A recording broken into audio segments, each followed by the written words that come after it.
बात करेंगे 8th main topic transformers की। तो ये हमारे +2 का चैप्टर जो 7 है अल्टरनेटिंग करंट, उसका लास्ट मेन टॉपिक है।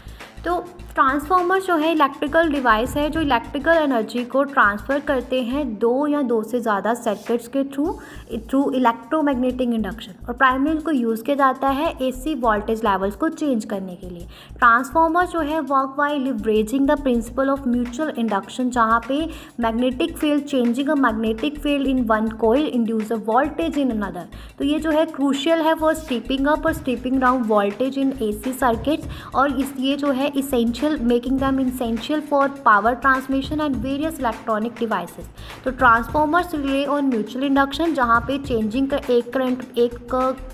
एक कॉइल में जो है करंट चेंज होता है प्राइमरी में, वो इंड्यूस करता है voltage in near by coil मतलब सेकेंडरी।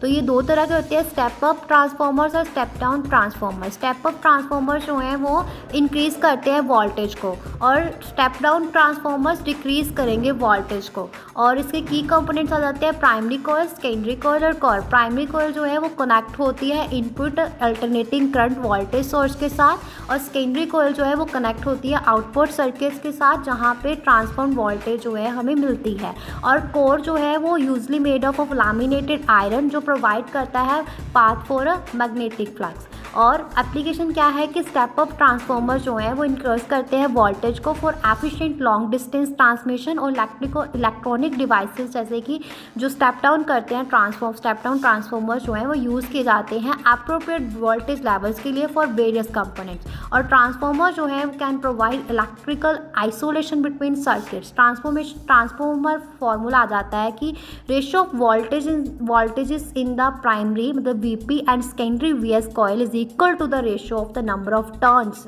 एनपी एंड एनएस, मतलब VP upon V S is equal to N P upon N S. तो रेशियो ऑफ करंट जो है आई पी और आई एस जो है वो इन्वर्सली प्रोपोर्शनल होता है वोल्टेज और टर्न रेशियोज के, मतलब कि I S upon I P is equal to N P upon N S. तो ट्रांसफॉर्मर जो है वो सिर्फ काम करता है एसी वोल्टेज के लिए, ये कभी भी यूज़ नहीं किया जाता है डायरेक्ट करंट वोल्टेज के लिए। क्लियर है? तो यहाँ पे हमारा चैप्टर 7 अल्टरनेटिंग करंट फिनिश हो।